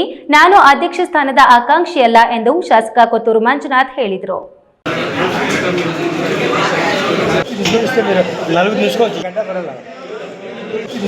ಕೋಲಾರ ನಗರದ ಹೊರವಲಯದ ಜಿಲ್ಲಾಧಿಕಾರಿ ಕಚೇರಿಯ ಉಪವಿಭಾಗಾಧಿಕಾರಿಗಳಿಗೆ ಡಿಸಿಸಿ ಬ್ಯಾಂಕಿನ ನಿರ್ದೇಶಕ ಸ್ಥಾನಕ್ಕೆ ನಾಮಪತ್ರ ಸಲ್ಲಿಕೆ ಮಾಡಿದ ನಂತರ ಮಾಧ್ಯಮದವರೊಂದಿಗೆ ಶಾಸಕ ಕೊತ್ತೂರು ಮಂಜುನಾಥ್ ಮಾತನಾಡಿ, ನಮ್ಮಲ್ಲಿ ಯಾವುದೇ ಬಣ ಇಲ್ಲ. ಆಯಾ ತಾಲೂಕಿನ ಶಾಸಕರುಗಳು ತೀರ್ಮಾನ ಮಾಡಿಕೊಂಡು ಹೈಕಮಾಂಡ್ ಸೂಚನೆಯಂತೆ ಸ್ಪರ್ಧಿಸಲಾಗುತ್ತಿದೆ. ಬೇರೆಯವರ ವಿಚಾರ ನನಗೆ ಗೊತ್ತಿಲ್ಲ. ಕೋಲಾರ ಜಿಲ್ಲಾ ಉಸ್ತುವಾರಿ ಸಚಿವ ಬೈರತಿ ಸುರೇಶ್ ಮತ್ತು ಚಿಕ್ಕಬಳ್ಳಾಪುರ ಉಸ್ತುವಾರಿ ಸಚಿವ ಸುಧಾಕರ್ ಅವರ ತೀರ್ಮಾನದಂತೆ ಡಿಸಿಸಿ ಬ್ಯಾಂಕಿಗೆ ಸ್ಪರ್ಧಿಸುವವರನ್ನ ಆಯ್ಕೆ ಮಾಡಿದ್ದಾರೆ. ಅವರುಗಳು ಮಾತ್ರ ಸ್ಪರ್ಧಿಸುತ್ತಿದ್ದಾರೆ. ಅದರಲ್ಲಿ ನನಗೂ ಸ್ಪರ್ಧಿಸುವಂತೆ ತೀರ್ಮಾನವಾಗಿತ್ತು. ಅದರಂತೆ ನಾಮಪತ್ರ ಸಲ್ಲಿಕೆ ಮಾಡಲಾಗಿದೆ ಎಂದು ತಿಳಿಸಿದರು. ನಾನು ಡಿಸಿಸಿ ಬ್ಯಾಂಕಿನ ಅಧ್ಯಕ್ಷ ಸ್ಥಾನದ ಆಕಾಂಕ್ಷಿಯಲ್ಲ, ನಿರ್ದೇಶಕ ಸ್ಥಾನದ ಆಕಾಂಕ್ಷಿಯಷ್ಟೇ. ಗೆದ್ದ ನಂತರ ಅಧ್ಯಕ್ಷ ಸ್ಥಾನದ ಆಕಾಂಕ್ಷಿ ಯಾರು ಎಂದು ತಿಳಿಯಲಿದೆ. ನಾನು ಕೋಲಾರ ವಿಧಾನಸಭಾ ಕ್ಷೇತ್ರದ ಶಾಸಕ ಹಾಗೂ ಮೊಳಬಾಗಿಲು ಟಿಎಪಿಸಿಎಂಎಸ್ ಅಧ್ಯಕ್ಷನಾಗಿ ಸುಮ್ಮನೆ ಡಿಸಿಸಿ ಬ್ಯಾಂಕಿನ ಚುನಾವಣೆಗೆ ಸ್ಪರ್ಧಿಸುತ್ತಿಲ್ಲ. ಡಿಸಿಸಿ ಬ್ಯಾಂಕಿನಲ್ಲಿ ಆಗಿರುವ ಲೋಪಗಳನ್ನು ಸರಿಪಡಿಸುವ ಉದ್ದೇಶದಿಂದ ಹಾಗೂ ಡಿಸಿಸಿ ಬ್ಯಾಂಕಿಗೆ ಆಡಳಿತ ವ್ಯವಸ್ಥೆಯನ್ನು ಸರಿಪಡಿಸಲು ಚುನಾವಣೆಗೆ ಸ್ಪರ್ಧಿಸಲಾಗುತ್ತಿದೆ. ಈ ಬಾರಿ ಒಳ್ಳೆಯ ಆಡಳಿತ ಮಂಡಳಿ ಅಧಿಕಾರ ಚುಕ್ಕಾಣಿ ಹಿಡಿಯಲಿದೆ ಎನ್ನುವ ವಿಶ್ವಾಸ ನಮಗೆ ಇದೆ ಎಂದರು. ಡಿಸಿಸಿ ಬ್ಯಾಂಕಿನಿಂದ ಸಾಲ ಪಡೆದರೂ ಸಮಯಕ್ಕೆ ಸರಿಯಾಗಿ ಮರುಪಾವತಿ ಮಾಡುತ್ತಿಲ್ಲ. ಹಾಗಾಗಿ ಹೊಸದಾಗಿ ಸಾಲ ನೀಡಲು ಸಾಧ್ಯವಾಗ್ತಿಲ್ಲ. ಸಾಕಷ್ಟು ಮಹಿಳಾ ಸ್ವಸಹಾಯ ಸಂಘಗಳು ಸಾಲ ಪಡೆದು ಮರುಪಾವತಿ ಮಾಡುತ್ತಿಲ್ಲ. ಅದನ್ನೆಲ್ಲ ರಿಕವರಿ ಮಾಡಿ ಉತ್ತಮ ರೀತಿಯಲ್ಲಿ ನಡೆಸಿಕೊಂಡು ಹೋಗುವ ವಿಶ್ವಾಸವಿದೆ. ನ್ಯಾಯಾಲಯದಲ್ಲಿರುವ ಪ್ರಕರಣಗಳನ್ನು ಹಂತ ಹಂತವಾಗಿ ಬಗೆಹರಿಸಿಕೊಂಡು ಡಿಸಿಸಿ ಬ್ಯಾಂಕಿನ ಗತ ವೈಭವವನ್ನ ಮರುಕಳಿಸಲಾಗುವುದು ಎಂದು ಪ್ರತಿಕ್ರಿಯೆ ನೀಡಿದರು. ಅದನ್ನೆಲ್ಲ ಸರಿಪಡಿಸೋಣ. ಅದಕ್ಕೆ ಹೋದ್ರೆ ನಾವು ಇಲ್ಲಿದ್ರೆ ನಾವು ಸ್ವಲ್ಪ ವಿಧಾನಸೌಧ ಕಡೆ ಹೋಗಿ ಮಿನಿಸ್ಟರ್ಗಳ ಹತ್ರ ಹೋಗಿ ಮಾತಾಡಿ ತಿರ್ಗಾ ಅದನ್ನ ಹಳೆ ರೂಪಕ್ಕೆ ತರೋಣ ಅನ್ನೋ ಒಂದು ಉದ್ದೇಶದಿಂದ ನಾವೆಲ್ಲ ಬರ್ತೀವಿ. ವಿಭಾಗ ಇದೆ ಅಂತ ನಿಮ್ಗೆ ಕೇಳಿ ಬರ್ತಾ ಇರೋದು, ನಮ್ಮಲ್ಲಿ ಯಾವ್ದು ಕೇಳಿ ಬಂದಿಲ್ಲ. ಇದರಲ್ಲಿ ರಮೇಶ್ ಕುಮಾರ್ ಅವ್ರದ್ದು, KH ಮುನಿಯಪ್ಪ ಅವ್ರದ್ದು ಯಾರ್ದು ಇಲ್ಲ ಬಣ, ಯಾರ್ದು ರಮೇಶ್ ಕುಮಾರ್ ಅವ್ರದ್ದು ಇಲ್ಲ, KH ಮುನಿಯಪ್ಪನವ್ರದ್ದು ಇಲ್ಲ. ಆ ರಮೇಶ್ ಕುಮಾರ್ ಅವರು ಯಾರು ನಾಮಿನೇಷನ್ ಹಾಕಕ್ ಬಂದಿಲ್ಲ, KH ಮುನಿಯಪ್ಪನವರು ಯಾರು ನಾಮಿನೇಷನ್ ಹಾಕಕ್ ಬರೋದಿಲ್ಲ. ಇಲ್ಲಿರೋರು ನಾವೇ ಆಯಾ ತಾಲೂಕು MLA ಅವ್ರವ್ರು ತೀರ್ಮಾನ ಮಾಡ್ಕೊಂಡು ಅವ್ರವ್ರು ಮಾಡ್ತಾ ಇದ್ದಾರೆ. ಈ ಸಂದರ್ಭದಲ್ಲಿ MLC ML ಅನಿಲ್ ಕುಮಾರ್, ಜಿಲ್ಲಾ ಗ್ಯಾರಂಟಿ ಯೋಜನೆಗಳ ಅಧ್ಯಕ್ಷ ವೈಶಂಕರ್ ಇತರರು ಹಾಜರಿದ್ದರು. ಸತೀಶ್, ಈ ನ್ಯೂಸ್ ಟಿವಿ, ಕೋಲಾರ.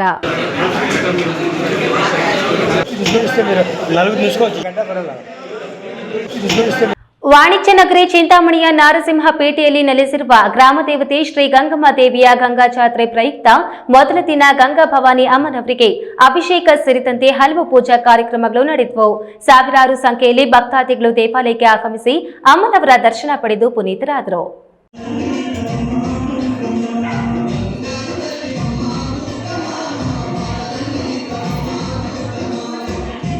ಚಿಂತಾಮಣಿಯ ಶಕ್ತಿ ದೇವತೆ ಎಂದು ಪ್ರಸಿದ್ಧಿ ಪಡೆದಿರುವ ಗಂಗಾ ಭವಾನಿ ಅಮ್ಮನವರ ಜಾತ್ರೆಯನ್ನು ಪ್ರತಿ ವರ್ಷ ನಗರ ಹಾಗೂ ನಾರಸಿಂಹಪೇಟೆಯ ಸುತ್ತಮುತ್ತಲಿನ ಬಡಾವಣೆಗಳ ನಾಗರಿಕರು ಶ್ರದ್ಧಾ ಭಕ್ತಿಯಿಂದ ಆಚರಣೆ ಮಾಡುತ್ತಾರೆ. ಜಾತ್ರೆಯ ಪ್ರಯುಕ್ತ ಮಂಗಳವಾರ ಗಂಗಾ ಭವಾನಿ ಅಮ್ಮನವರಿಗೆ ವಿಶೇಷ ಹೂವಿನ ಅಲಂಕಾರವನ್ನು ಮಾಡಲಾಗಿತ್ತು. ಬೆಳಗ್ಗೆಯಿಂದಲೇ ಹೆಚ್ಚಿನ ಸಂಖ್ಯೆಯಲ್ಲಿ ಭಕ್ತಾದಿಗಳು ದೇವಾಲಯಕ್ಕೆ ಆಗಮಿಸಿ ಅಮ್ಮನವರಿಗೆ ವಿಶೇಷ ಪೂಜೆಗಳನ್ನು ಸಲ್ಲಿಸಿ ಪುನೀತರಾದರು. ಗಂಗಾ ಜಾತ್ರೆಯ ಪ್ರಯುಕ್ತ ನಗರ ಭಾಗದ ಮಹಿಳೆಯರು ಗಂಗಾ ಭವಾನಿ ಅಮ್ಮನವರಿಗೆ ವಿಶೇಷವಾಗಿ ತಯಾರಿಸಿದ್ದ ತಂಬಿಟ್ಟು ದೀಪಗಳನ್ನು ಹೊತ್ತು ಗಂಗಾ ಭವಾನಿ ದೇವಾಲಯಕ್ಕೆ ಆಗಮಿಸಿ ವಿಶೇಷ ಪೂಜೆ ಸಲ್ಲಿಸುವ ಮೂಲಕ ಹರಕೆ ಸಲ್ಲಿಸಿದರು. ಮಂಗಳವಾರ ಬೆಳಗ್ಗೆ ಗಂಗಮ್ಮ ದೇವಿ ದೇವಾಲಯಕ್ಕೆ ಹೆಚ್ಚಿನ ಸಂಖ್ಯೆಯಲ್ಲಿ ಭಕ್ತಾದಿಗಳು ಆಗಮಿಸಿ ಅಮ್ಮನವರಿಗೆ ವಿಶೇಷ ಪೂಜೆಗಳನ್ನು ಸಲ್ಲಿಸಿ ಅಮ್ಮನವರ ಕೃಪೆಗೆ ಪಾತ್ರರಾದರು. ಬಿ ದೇವಪ್ಪ, ಈ ನ್ಯೂಸ್ ಟಿವಿ, ಚಿಂತಾಮಣಿ. ರಾಜ್ಯದಲ್ಲಿ ಮುಂಗಾರು ಆರಂಭ ಜೋರಾಗಿದ್ದು ವಾಡಿಕೆಗಿಂತ ಹೆಚ್ಚು ಮಳೆಯಾಗ್ತಿದೆ. ಬಂಗಾಳಕೊಲ್ಲಿ ಮತ್ತು ಅರಬ್ಬಿ ಸಮುದ್ರದಲ್ಲಿನ ವಾಯುಭಾರ ಕುಸಿತದಿಂದ ಉಂಟಾಗಿರುವ ಸೈಕ್ಲೋನ್ ಕಾರಣಕ್ಕೆ ಮೇ 22ರವರೆಗೆ ಕೆಲವು ಜಿಲ್ಲೆಗಳಲ್ಲಿ ಭಾರೀ ಮಳೆಯಾಗಲಿದೆ. ಈಗಾಗಲೇ ಹವಾಮಾನ ಇಲಾಖೆ ಆರೆಂಜ್ ಅಲರ್ಟ್ ಮತ್ತು ಯೆಲ್ಲೋ ಅಲರ್ಟ್ ಘೋಷಿಸಿದೆ.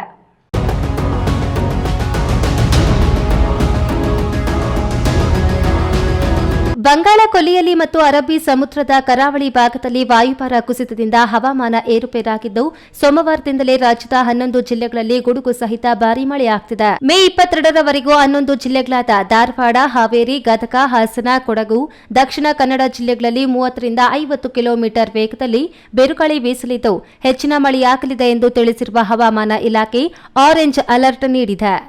ಇನ್ನು ಉಳಿದಂತೆ ಕೋಲಾರ, ಚಿಕ್ಕಬಳ್ಳಾಪುರ, ಬೆಂಗಳೂರು ಗ್ರಾಮಾಂತರ, ಮಂಡ್ಯ, ಮೈಸೂರು, ರಾಮನಗರ ಜಿಲ್ಲೆಗಳಲ್ಲಿ ಹಳದಿ ಅಲರ್ಟ್ ನೀಡಿದ್ದು ಹಗುರದಿಂದ ಸಾಧಾರಣ ಮಳೆಯಾಗಲಿದೆ. ಈಗಾಗಲೇ ಸೋಮವಾರದಿಂದಲೇ ಮಳೆ ಆರಂಭವಾಗಿದ್ದು ಬೆಳಗ್ಗೆ ಮತ್ತು ಸಂಜೆ ಮಳೆಯಾಗುತ್ತಿದ್ದು ರಾತ್ರಿ ವೇಳೆ ಸ್ವಲ್ಪ ಹೆಚ್ಚಿನ ಪ್ರಮಾಣದಲ್ಲಿ ಮಳೆಯಾಗುತ್ತಿದೆ. E news TV bureau, Chikkaballapur.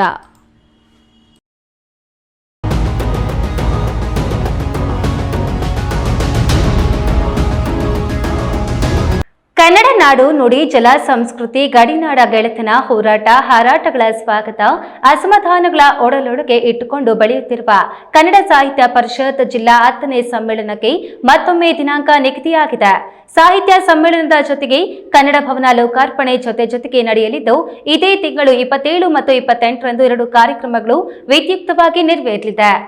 2 ಬಾರಿ ಮುಂದೂಡಿದ್ದರೂ ಯಾವುದೇ ಆತಂಕವಿಲ್ಲದೆ ಸಮ್ಮೇಳನ ಸುಸೂತ್ರವಾಗಿ ನಡೆಸಲು ಸಕಲ ಸಿದ್ಧತೆ ಮಾಡಿಕೊಳ್ಳಲಾಗಿದೆ ಎಂದು ಜಿಲ್ಲಾಧ್ಯಕ್ಷ ಡಾಕ್ಟರ್ ಕೋಡಿ ರಂಗಪ್ಪ ತಿಳಿಸಿದರು.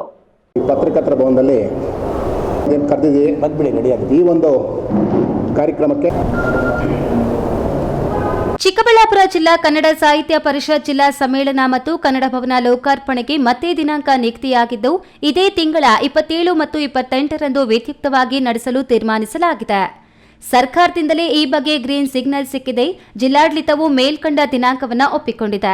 ಈ ಕುರಿತು ಇಂದು ಕನ್ನಡ ಸಾಹಿತ್ಯ ಪರಿಷತ್ ಜಿಲ್ಲಾಧ್ಯಕ್ಷ ಡಾಕ್ಟರ್ ಕೋಡಿ ರಂಗಪ್ಪ ತಿಳಿಸಿದ್ದಾರೆ. ಚಿಕ್ಕಬಳ್ಳಾಪುರ ಪತ್ರಕರ್ತರ ಭವನದಲ್ಲಿ ಹಮ್ಮಿಕೊಂಡಿದ್ದ ಸುದ್ದಿಗೋಷ್ಠಿಯಲ್ಲಿ ಮಾಹಿತಿ ನೀಡಿದ ಜಿಲ್ಲಾಧ್ಯಕ್ಷ ಡಾಕ್ಟರ್ ಕೋಡಿ ರಂಗಪ್ಪ 27, 28ರಂದು ಸಮ್ಮೇಳನ ಮತ್ತು ಕನ್ನಡ ಭವನ ಲೋಕಾರ್ಪಣೆ ನಡೆಯಲಿದೆ. 2 ದಿನಾಂಕಗಳನ್ನು ಮುಂದೂಡಲಾಗಿದ್ದ ಸಮ್ಮೇಳನಗಳ ಮಧ್ಯೆ ನಾವು ಸಾಕಷ್ಟು ತಪ್ಪು ಒಪ್ಪುಗಳನ್ನು ತಿದ್ದಿ ಸರಿಪಡಿಸಿಕೊಂಡಿದ್ದೇವೆ. ಸಮ್ಮೇಳನ ಕನ್ನಡ ಭವನದಲ್ಲಿ ನಡೆಯಲಿದ್ದು 27ರಂದು 8:30 ರಿಂದ 10:30 ಒಳಗೆ ಜಿಲ್ಲಾ ಕನ್ನಡ ಭವನ ಆವರಣದಲ್ಲಿ ರಾಷ್ಟ್ರ ಧ್ವಜಾರೋಹಣವನ್ನ ಜಿಲ್ಲಾ ಉಸ್ತುವಾರಿ ಸಚಿವರು ನಡೆಸಿದರೆ ಕನ್ನಡ ಧ್ವಜಾರೋಹಣವನ್ನ ಶಾಸಕ ಪ್ರದೀಪೇಶ್ವರ್, ಸಾಹಿತ್ಯ ಪರಿಷತ್ ಧ್ವಜಾರೋಹಣವನ್ನ ಜಿಲ್ಲಾಧ್ಯಕ್ಷ ಡಾಕ್ಟರ್ ಕೋಡಿ ರಂಗಪ್ಪ ನೆರವೇರಿಸಲಿದ್ದಾರೆ. ನಂತರ ಅಂಬೇಡ್ಕರ್ ಭವನದಿಂದ ಹೊರಡುವ ಐತಿಹಾಸಿಕ ಮೆರವಣಿಗೆಗೆ ಸಮ್ಮೇಳನ ಅಧ್ಯಕ್ಷರಾದ ಗೋಪಾಲಗೌಡ ಕಲ್ವ ಮಂಜಲಿ ಚಾಲನೆ ನೀಡುವರು. ವಿವಿಧ ಕಲಾ ತಂಡಗಳ ಜಾನಪದ ಕುಣಿತ ಮೇಳದೊಂದಿಗೆ ಅದ್ದೂರಿ ಮೆರವಣಿಗೆ ನಡೆಯಲಿದೆ. ವೇದಿಕೆ ಕಾರ್ಯಕ್ರಮದಲ್ಲಿ ಆದಿಚುಂಚನಗಿರಿ ಮಠದ ಶ್ರೀ ನಿರ್ಮಲಾನಂದನಾಥ ಸ್ವಾಮೀಜಿ, ಕನ್ನಡ ಮತ್ತು ಸಂಸ್ಕೃತಿ ಇಲಾಖೆ ಸಚಿವ ಎಸ್ ಶಿವರಾಜ್ ತಂಗಡಗಿ, ಮಾಜಿ ಸಂಸದ ಡಾಕ್ಟರ್ ಎಂ ವೀರಪ್ಪ ಮೊಯ್ಲಿ, ಕೇಂದ್ರ ಸಾಹಿತ್ಯ ಪರಿಷತ್ತು ಅಧ್ಯಕ್ಷ ನಾಡೋಜ ಡಾಕ್ಟರ್ ಮಹೇಶ್ ಜೋಶಿ, ಸಂಸದ ಡಾಕ್ಟರ್ ಕೆ ಸುಧಾಕರ್ ಹಾಗೂ ಜಿಲ್ಲೆಯ ಶಾಸಕರು, ಎಂಎಲ್ಸಿಗಳು ಭಾಗವಹಿಸಲಿದ್ದಾರೆ. ಜಿಲ್ಲೆಯಾದ್ಯಂತ ಸುಮಾರು 2,000ಕ್ಕೂ ಹೆಚ್ಚು ಜನರು ಸೇರುವ ನಿರೀಕ್ಷೆಯಲ್ಲಿ ಅಷ್ಟೂ ಜನರಿಗೂ ಊಟ ತಿಂಡಿ ವ್ಯವಸ್ಥೆ ಮಾಡಲಾಗಿದೆ. ಪುಸ್ತಕಗಳ ಪ್ರದರ್ಶನ, ಮಳಿಗೆಗಳ ಅವಕಾಶ ಕಲ್ಪಿಸಲಾಗಿದೆ ಎಂದರು. ಈಗಾಗಲೇ ತಮಗೆ ಗೊತ್ತಾಗಿರುವಂತೆ 2ನೇ ಸಾರಿ ಅಧಿಕೃತವಾಗಿ ಮುಂದೂಡಲ್ಪಟ್ಟಿದೆ. ನಮಗೆ ಸ್ವಲ್ಪ ಗೊಂದಲನೂ ಆಗಿದೆ, ತೊಂದರೆನೂ ಆಗಿದೆ. ನಾವು ಯಾರ ಹತ್ರ ಹೇಳ್ಕೊಳ್ಳೋಕ್ಕಾಗಲ್ಲ, ಅದನ್ನು ಫೇಸ್ ಮಾಡಬೇಕಷ್ಟೇ. ಯಾಕೆಂದರೆ ಯಾರು ವೈಯಕ್ತಿಕ ಕಾರಣದಿಂದ ಅದು ಮುಂದುವರೆದಿರೋದು. ಚಂದ್ರಗೌಡರಿಗೆ ನಮಸ್ಕಾರ, ಬನ್ನಿ. ಇದಾಗಿರೋದಲ್ಲ, ತಾಂತ್ರಿಕವಾಗಿ ಸಹಜವಾಗಿ ಆಗಿರುವಂಥದ್ದು. ಹೀಗಾಗಿ ಇದನ್ನು ಮೊದಲಿಗೆ ಇದನ್ನು ಮೂವ್ಮೆಂಟನ್ನು ಮಾಡಿದ್ದು ಸನ್ಮಾನ್ಯ ಉಸ್ತುವಾರಿ ಸಚಿವರು. ಕನ್ನಡ ಭವನ ಮುಗಿದಾಗ ತಾವೆಲ್ಲ ಅವ್ರ ಮೇಲೆ ಪತ್ರಿಕೆ ಮೂಲಕ ಸಲಹೆಗಳನ್ನು ಕೊಡೋವಾಗ ಇದು ಬೇಗ ಮಾಡಿಸಿ ಅನ್ನೋ ದೃಷ್ಟಿಯಿಂದ ನಮಗೆ ಆ ವಿಚಾರ ತಿಳಿದಾಗ ನಾವು ಅವ್ರ ಹತ್ರ ರಿಕ್ವೆಸ್ಟ್ ಮಾಡಿದ್ವಿ. ಕನ್ನಡ ಸಮ್ಮೇಳನ ಮಾಡಬೇಕಾಗಿದೆ, ಈಗ 2 ಚೆನ್ನಾಗಾದರೆ 2 ದಿವಸ ಚೆನ್ನಾಗಿರುತ್ತೆ ಅಂತ ಒಪ್ಕೊಂಡ್ರು. ಅದು ಎಲ್ಲ ನಡೆದಿದ್ದು ಜಿಲ್ಲಾಧಿಕಾರಿಗಳಿಗೆ, ಮುಖ್ಯ ಕಾರ್ಯನಿರ್ವಹಣಾಧಿಕಾರಿಗಳಿಗೆ ಎಲ್ಲರಿಗೂ ಕೂಡ ಸೂಚನೆ ಕೊಟ್ಟು ಪತ್ರ ಮುಖೇನ ಇದನ್ನು ಮಾಡಿಸಿ ಚೆನ್ನಾಗಿ ಮಾಡಬೇಕು ಅಂತ ಪೂಜ್ಯ ಸ್ವಾಮೀಜಿ ಅವರ ಒಪ್ಪಿಗೆಯನ್ನು ತಗೊಂಡ್ವಿ. ಸುದ್ದಿಗೋಷ್ಠಿಯಲ್ಲಿ ಜಿಲ್ಲಾ ಪ್ರಧಾನ ಕಾರ್ಯದರ್ಶಿ ಅಮೃತ್ ಕುಮಾರ್, ಕೋಶಾಧ್ಯಕ್ಷ ಮಲ್ಲಿಕಾರ್ಜುನ್, ತಾಲೂಕು ಅಧ್ಯಕ್ಷ ಯಲವಹಳ್ಳಿ ಸೊನ್ನೇಗೌಡ, ಸುಧಾ ವೆಂಕಟೇಶ್, ಕೆಎಂ ರೇಟಪ್ಪ, ಚಂದ್ರಶೇಖರ್, ಅಣ್ಣಮ್ಮ, ಪಾಟೀಲ್ ನಾರಾಯಣಸ್ವಾಮಿ, ಕನ್ನಡ ಸೇನೆ ರವಿಕುಮಾರ್ ಇತರರು ಹಾಜರಿದ್ದರು. ಕ್ಯಾಮರಾ ಪರ್ಸನ್ ಅಶ್ವಥ್ ಜೊತೆ ಕೆಎಸ್ ನಾರಾಯಣಸ್ವಾಮಿ, ಈ ನ್ಯೂಸ್ ಟಿವಿ, ಚಿಕ್ಕಬಳ್ಳಾಪುರ. ಪತ್ರಕರ್ತರ ಭವನದಲ್ಲಿ ಕರೆದಿದ್ದೀವಿ, ಬಂದ್ಬಿಡಿ, ರೆಡಿಯಾಗಿದೆ ಈ ಒಂದು ಕಾರ್ಯಕ್ರಮಕ್ಕೆ. ಚಿಕ್ಕಬಳ್ಳಾಪುರ ತಾಲೂಕಿನ ಇನಮಿಂಚೇನಹಳ್ಳಿ ಗ್ರಾಮದಲ್ಲಿ ಹಿರಿಯರು ನಡೆಸಿಕೊಂಡು ಬಂದಿದ್ದ ಊರ ಜಾತ್ರೆ ನಿಂತು ಹೋಗಿ 22 ವರ್ಷಗಳಾಗಿತ್ತು. ಹೊಸದಾಗಿ ಗಂಗಮ್ಮಗುಡಿ ದೇವಾಲಯದ ನಿರ್ಮಾಣದ ನಂತರ ಇದೇ ಮೊದಲ ಬಾರಿಗೆ ಊರ ಜಾತ್ರೆ ಹಮ್ಮಿಕೊಳ್ಳಲಾಗಿತ್ತು. ಗ್ರಾಮದ ಮಾರಮ್ಮ, ಗಂಗಮ್ಮ, ಸಪ್ಪಲಮ್ಮ ದೇವರುಗಳಿಗೆ ತಂಬಿಟ್ಟು ದೀಪ ಬೆಳಗಿ ಮಳೆ ಬೆಳೆ ಚೆನ್ನಾಗಿ ಆಗುವಂತೆ ನೋಡಿಕೋ ತಾಯಿ ಎಂದು ಪ್ರಾರ್ಥನೆ ಸಲ್ಲಿಸಿದರು.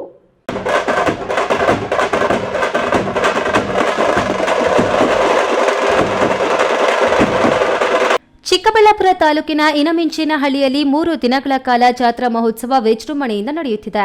22 ವರ್ಷಗಳಿಂದ ನಿಂತು ಹೋಗಿದ್ದ ಊರ ಜಾತ್ರೆ ಗ್ರಾಮದಲ್ಲಿ ನೂತನವಾಗಿ ನಿರ್ಮಿಸಿದ ಗಂಗಮ್ಮಗುಡಿ ದೇವಾಲಯದ ಪ್ರತಿಷ್ಠಾಪನೆ ನಂತರ ಈ ಶುಭ ಕಾರ್ಯಕ್ಕೆ ಕಾಲ ಕೂಡಿ ಬಂದಿದೆ.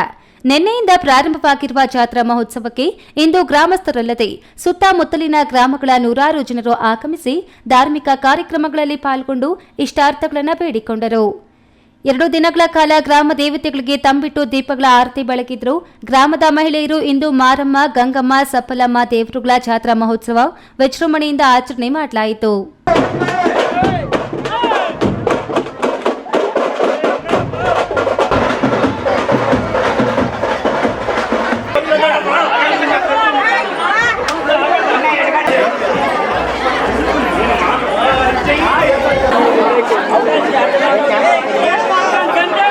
ಎಲ್ಲರ ಬಾಳಲ್ಲಿ ದೇವರು ಸಂತೋಷ ತರಲಿ, ಆಯಸ್ಸು ಆರೋಗ್ಯ ನೀಡಲಿ, ಒಳ್ಳೆ ಮಳೆ ಬೆಳೆಯಾಗಲಿ ಎಂದು ಬೇಡಿಕೊಂಡರು.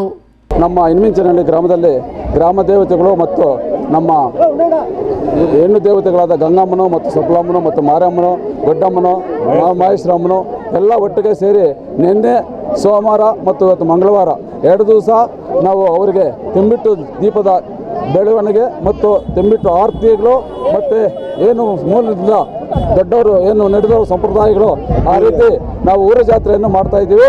ಹಾಗೂ ನಮ್ಮ ಊರಿಗೆ ಮತ್ತು ನಮ್ಮ ಕರ್ನಾಟಕ ರಾಜ್ಯಕ್ಕೆ, ನಮ್ಮ ಭಾರತ ದೇಶಕ್ಕೆ ಒಳ್ಳೆಯದಾಗಲಿ ಅಂತ ಈ ಶುಭ ದಿನಗಳಲ್ಲಿ ಕೋರುತ್ತಾ ಆ ದೇವತೆಗಳು ಎಲ್ಲ ಆಶೀರ್ವಾದ ನಮ್ಮ ದೇಶದ ಮೇಲೆ ಇರಲಿ ಅಂತ. ತಾಲೂಕು ಪಂಚಾಯಿತಿ ಮಾಜಿ ಉಪಾಧ್ಯಕ್ಷ ತಿರುಮಳಪ್ಪ ಮಾತನಾಡಿ, ಜಾತ್ರಾ ಮಹೋತ್ಸವದ ಅಂಗವಾಗಿ ದೇವರುಗಳಿಗೆ ತಂಬಿಟ್ಟು ದೀಪಗಳ ಕಾರ್ಯಕ್ರಮ ಭಕ್ತಿಯಿಂದ ಆಚರಿಸಲಾಯಿತು.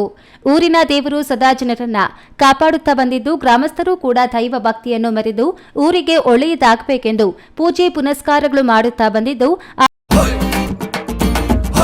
ಭಾರತದ ಪ್ರತಿಷ್ಠಿತ ದ್ವಿಚಕ್ರ ವಾಹನಗಳಲ್ಲಿ ಒಂದಾದ ಹೀರೋ ಬೈಕ್ಗಳು ಹಾಗೂ ಹೊಸ ಎಲೆಕ್ಟ್ರಿಕ್ ವೀಡು ಸ್ಕೂಟರ್ಗಳ ಮಾರಾಟ ಮತ್ತು ಸರ್ವಿಸ್ ಚಿಕ್ಕಬಳ್ಳಾಪುರ ಮತ್ತು ಶಿಡ್ಲಘಟ್ಟದ ಮಂಜುನಾಥ ಶೋರೂಮ್ನಲ್ಲಿ ಲಭ್ಯ.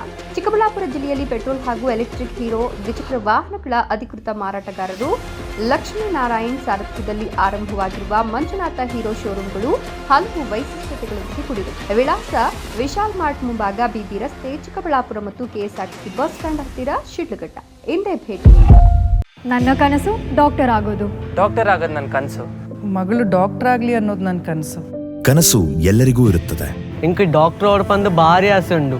ಮೆಡಿಕಲ್ ಓದೋಣ ನಡ ಸ್ವಪ್ನ. ಮಕ್ಕಸು ಚಿಕ್ಕ ಸಪನ ಡಾಕ್ಟರ್ ಜಾವ್ ಕಾಮೂಣ. ಕನಸು ಎಲ್ಲೆಲ್ಲೂ ಇರುತ್ತದೆ. ಮೆಡಿಕಲ್ ಓದುವುದು ನನ್ನ ಕನಸು. ನನ್ನ ಮಗನು ಡಾಕ್ಟರ್ ಆಗ್ಬೋದೇನ್ರಿ? ನನ್ನ ಕನಸು ಡಾಕ್ಟರ್ ಆಗೋದು. ಕನಸು ಎಲ್ಲರ ಹಕ್ಕು. ಆದರೆ ಕನಸು ನನಸಾಗಲು ಬೇಕು ನಂಬಿಕೆ, ಛಲ ಮತ್ತು ಪರಿಶ್ರಮ. ಪರಿಶ್ರಮ ನೀಟ್ ಅಕಾಡೆಮಿ. ಕಷ್ಟಪಟ್ಟು ಹಣ ಕೊಡಿಸಿ ಒಡವೆ ಮಾಡಿಸಿರ್ತೀರಿ. ಮಕ್ಕಳ ಉನ್ನತಾಭ್ಯಾಸಕ್ಕೋ, ಅವ್ರ ಮದ್ವೆಗೋ ಅಥವಾ ಯಾವ್ದಾದ್ರೂ ಆರೋಗ್ಯ ಸಮಸ್ಯೆ ಬಂದಾಗ ಹಣ ಬೇಕಾಗತ್ತೆ. ಆ ಚಿನ್ನವನ್ನ ಮಾರೋಕೆ ಅಂತ ಹೋದಾಗ ಬೇಕಾಬಿಟ್ಟಿ ಬೆಲೆ ಕೇಳ್ತಾರೆ ಅನ್ನೋ ಚಿಂತೆಲಿದ್ದೀರಾ? ಇನ್ನು ಮುಂದೆ ಆ ಚಿಂತೆ ಮಾಡೋ ಪ್ರಮೇಯನೇ ಇಲ್ಲ. ಇಂದೇ ಹಿಂದೂಸ್ತಾನ್ ಗೋಲ್ಡ್ ಕಂಪನಿಗೆ ಬನ್ನಿ. ತಾವು ಅಡ ಇಟ್ಟಿರೋ ಚಿನ್ನವನ್ನ ತಕ್ಷಣ ಬಿಡಿಸಿ ಇಂದಿನ ಆನ್ಲೈನ್ ಬೆಲೆಗೆ ಕೊಂಡ್ಕೊಂಡು ಕೂಡಲೇ ಬಾಕಿ ಹಣವನ್ನ ನಿಮ್ ಕೈ ಕೊಡ್ತಾರೆ. ನಿಮ್ಮ ಕನಸಿನ ಸಾಕಾರಕ್ಕೆ ಜೊತೆ ಆಗ್ತಾರೆ. ಹಿಂದೂಸ್ತಾನ್ ಗೋಲ್ಡ್ ಕಂಪನಿ, ಇದು ನಿಮ್ಮ ಕಂಪನಿ ಅಲ್ಲ, ನಮ್ಮೆಲ್ಲರ ಕಂಪನಿ. ವಿರಾಮದ ನಂತರ ಈ ನ್ಯೂಸ್ ಟಿವಿಗೆ ಮತ್ತೆ ಸ್ವಾಗತ. ಇದೀಗ ಸಂಕ್ಷಿಪ್ತ ಸುದ್ದಿಗಳು.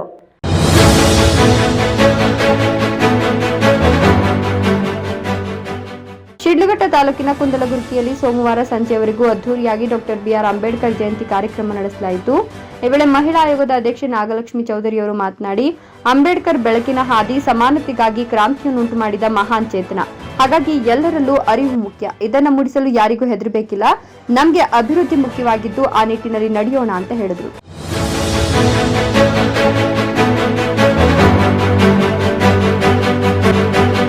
ಕೊನೆಯದಾಗಿ ಮತ್ತೊಮ್ಮೆ ಹೆಡ್ಲೈನ್ಸ್. ಚಿಕ್ಕಬಳ್ಳಾಪುರ ಜಿಲ್ಲೆಯಾದ್ಯಂತ ಭರಣಿ ಮಳೆಯ ರೌದ್ರಾವತಾರ, ತೋಟಗಾರಿಕಾ ಬೆಳೆಗಳಿಗೆ ಅಧಿಕ ತೇವ, ಭಾರೀ ನಷ್ಟ.